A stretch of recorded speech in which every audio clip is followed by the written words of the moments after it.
नमस्कार दोस्तों, स्वागत है आप सभी का आज के मुख्य समाचार के इस वीडियो में, जहां हम आपके लिए हर दिन लेकर आते हैं देश और दुनिया की तमाम बड़ी खबरें। एक एक करके सभी बड़ी खबरों के बारे में आपको सटीक जानकारी देंगे। बस आप इस वीडियो के साथ अंत तक बने रहें। साथ ही आपसे एक छोटी सी रिक्वेस्ट है कि मुझे इस वीडियो को बनाने में बहुत मेहनत लगती है, तो इस मेहनत के लिए वीडियो पर एक लाइक जरूर कीजिएगा। साथ ही वीडियो के नीचे दिए गए इस लाल बटन को दबाकर चैनल को सब्सक्राइब कीजिए और इस घंटी को भी दबाइए ताकि आपको दिन भर की बड़ी खबरों की जानकारी लगातार मिलती रहे।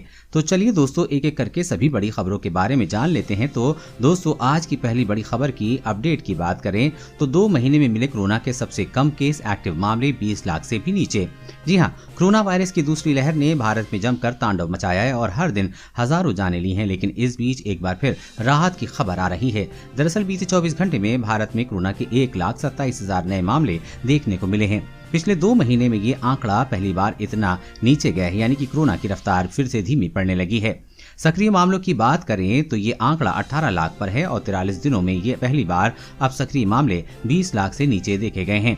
केवल 24 घंटे में सक्रिय मामलों में 1,30,000 की कमी आई है। वहीं 24 घंटे में 2,795 लोगों की मौत हुई है। वहीं लगातार 19वें दिन देखा गया है कि दैनिक नए मामले की तुलना में ठीक होने वालों की संख्या लगातार बढ़ रही है। रिकवरी रेट फिलहाल 92.09% पर है और लगातार बढ़ रहा है। साप्ताहिक संक्रमण की बात करें तो फिलहाल 8.64% पर है। इसके साथ ही दैनिक कोरोना संक्रमण दर 6.62% पर आ गई है।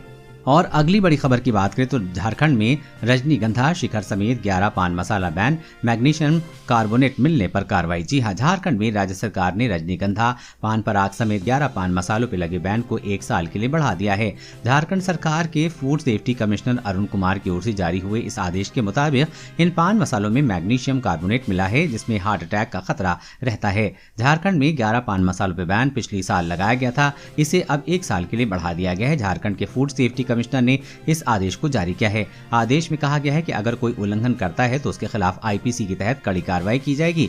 आदेश में कहा गया है कि पिछले साल प्रदेश के अलग अलग जिलों में 41 प्रकार के पान मसाले के सैंपल लिए गए थे। जांच में इनमें मैग्नीशियम कार्बोनेट होने की पुष्टि हुई थी। फूड सेफ्टी कमिश्नर ने इस आदेश में कहा है कि मैग्नीशियम कार्बोनेट से लोगों को हाइपर मैग्नीशिया की शिकायत होती है, इससे हार्ट अटैक का खतरा रहता है।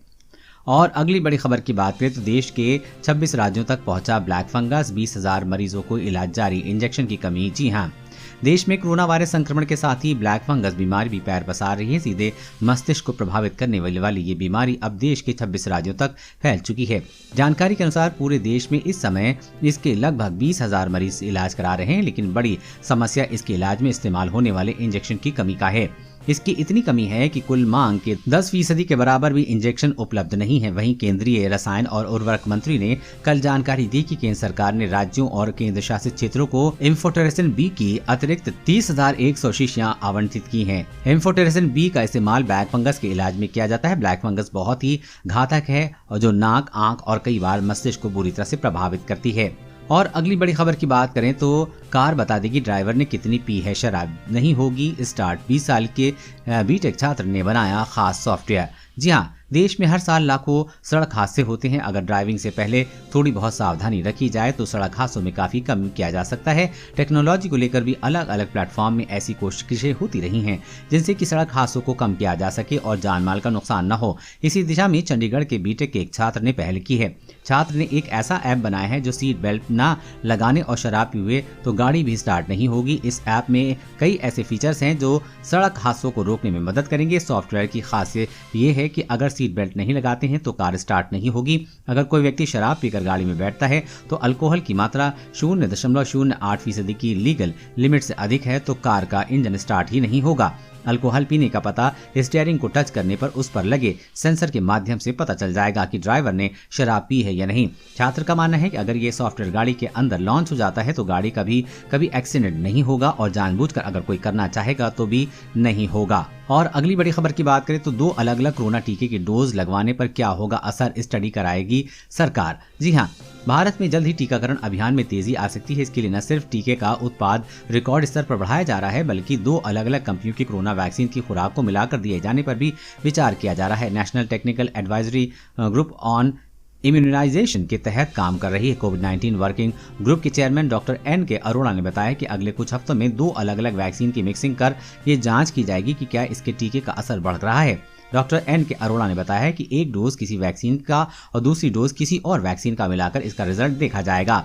इस पर अगले कुछ हफ्तों में स्टडी शुरू करने की योजना है। अगर परीक्षण सफल रहता है और टीके का असर बढ़ जाता है तो लोगों को कोरोना से बचाने के लिए अलग अलग टीके भी लगाए जा सकते हैं। और अगली बड़ी खबर की बात करें तो बड़ी साजिश रच रहा है ड्रैगन। हिमाचल प्रदेश के सीएम बोले बॉर्डर पर इंफ्रास्ट्रक्चर बढ़ा रहा है चीन, केंद्र को बताएंगे। जी हाँ, पूर्वी लद्दाख में चीन ने साल भर से चले आ रहे सीमा विवाद के बीच हिमाचल प्रदेश के मुख्यमंत्री जयराम ठाकुर ने आज अहम जानकारी दी है। मुख्यमंत्री ने कहा कि चीन भारत के साथ लगने वाली तिब्बत सीमा पर इंफ्रास्ट्रक्चर बढ़ा रहा है। इसकी जानकारी वो केंद्र सरकार के साथ साझा करेंगे। मुख्यमंत्री जयराम ठाकुर ने कहा कि ये सच है कि चीन तिब्बत से सटे हमारे सीमा क्षेत्र में अपने बुनियादी ढांचे को मजबूत करने की कोशिश कर रहा है। हम केंद्र को इसकी जानकारी देंगे। चीन हमारे से अधिक ऊंचाई पर सड़क मार्ग से कुछ निगरानी गतिविधियां भी शुरू कर दी हैं। ठाकुर ने लाहौल स्पीति जिले के शामड़ो में भारत चीन सीमा क्षेत्र का दौरा किया है। ठाकुर ने कहा कि पिछले साल चीनी हेलीकॉप्टरों द्वारा राज्य की हवाई सीमा का कथित उल्लंघन किए जाने, सीमा के समीप सड़कें बनाने समेत कुछ निर्माण गतिविधियां भी सूचना मिलने के बाद वो सीमावर्ती क्षेत्र गए थे। साथ ही उन्होंने बताया कि चीन सीमावर्ती क्षेत्रों में कुछ बड़ी तैयारी कर रहा है। और अगली बड़ी खबर की बात करें तो यूपी कैबिनेट का फैसला, चुनाव ड्यूटी पे कोरोना से मरने वाले कर्मियों के आश्रित को मिलेंगे 30 लाख रुपए। जी हां, त्रिस्तरीय पंचायत चुनाव में ड्यूटी के कारण कोरोना से मृत कार्मिकों के आश्रितों को अनुग्रह धनराशि 30 लाख रुपए मिलेगी। मुख्यमंत्री योगी आदित्यनाथ की अध्यक्षता में हुई कैबिनेट की बैठक में अनुग्रह धनराशि को 15 लाख रुपए थी, उसे बढ़ाकर 30 लाख रुपए करने का प्रस्ताव अनुमोदित किया गया है। ड्यूटी अवधि की जो परिभाषा निर्वाचित आयोग ने तय की है उससे कोविड-19 की वजह से होने वाले इन्फेक्शन और इसकी वजह से होने वाली मृत्यु में जो समय लगता है उसका ध्यान नहीं रखा गया है। कैबिनेट ने अनुग्रह राशि की पात्रता के लिए निर्वाचन ड्यूटी की तिथि से 30 दिन के अंदर कोविड से होने वाली मृत्यु की इसकी पात्रता हो लेने का फैसला लिया है।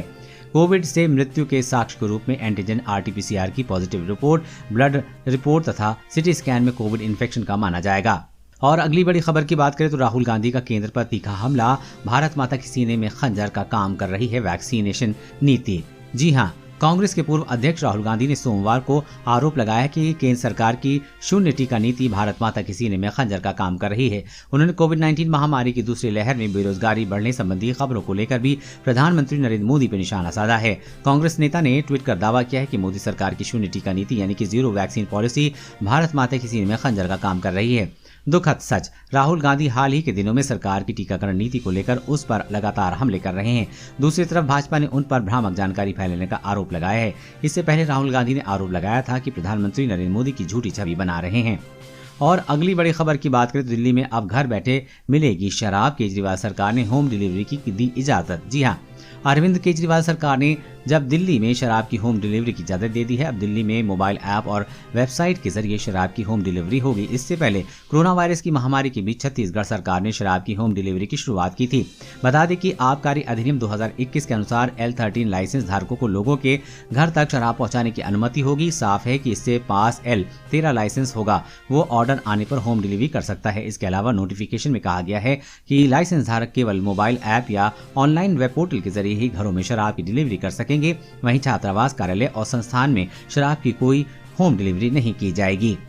और अगली बड़ी खबर की बात करें तो चलिए दोस्तों फटाफट जान लेते हैं आज के ताज़ा मौसम समाचार अपडेट के बारे में। तो आपको बता दें कि दिल्ली वासियों को गर्मी से मिली राहत, गरज चमक के साथ देश के 13 राज्यों में भारी बारिश की चेतावनी जारी है। जी हाँ, भयंकर गर्मी के प्रकोप का सामना कर रहे दिल्ली वासियों का बीती रात हुई बारिश से कुछ राहत मिली है। NCR में अचानक से हुई बारिश से मौसम सुहाना हो गया। मौसम विभाग के पूर्वानुमान के अनुसार राजधानी में अगले 2 दिनों से 3 दिनों तक आसमान में बादलों के पहरे के बीच बूंदाबांदी हो सकती है। आज भी राजधानी में बादल छाए रह सकते हैं। बता दें कि उत्तरी पाकिस्तान और आसपास के क्षेत्र में पश्चिमी विक्षोभ बना हुआ है। पंजाब और उससे सटे पाकिस्तान के कुछ हिस्सों पर एक चक्रवाती हवाओं का क्षेत्र बना हुआ है। इसके प्रभाव से देश के कई राज्यों में गरज चमक व तेज हवा के साथ बारिश की संभावना है। मौसम विभाग की ताजा रिपोर्ट की माने तो उत्तराखंड, उत्तर प्रदेश, बिहार, महाराष्ट्र, मराठवाड़ा, तटीय आंध्र प्रदेश और यनम, उत्तरी आंतरिक कर्नाटक, केरल, जम्मू कश्मीर, लद्दाख, गिलगित में अलग अलग स्थानों पर बिजली चमकने के साथ धूल भरी आंधी और बारिश की संभावना है। असम और मेघालय में अलग अलग स्थानों पर भारी बारिश हो सकती है। इसके अलावा उड़ीसा, कोंकण और गोवा, तेलंगाना, आंतरिक कर्नाटक, अरुणाचल प्रदेश, नागालैंड, मणिपुर, मिजोरम और त्रिपुरा, तमिलनाडु, पांडिचेरी और कराईकल के अलग अलग स्थानों में बारिश का अलर्ट जारी किया गया है। मौसम विभाग के अनुसार अगले 3 दिनों तक मौसम ऐसा ही रहने वाला है, जिसके बाद बादल छाए रहने के साथ ही तेज बारिश हो सकती है। वहीं अगर बात करें पंजाब और हरियाणा की, तो वहां के कुछ इलाकों में तेज बारिश के साथ आंधी चल सकती है।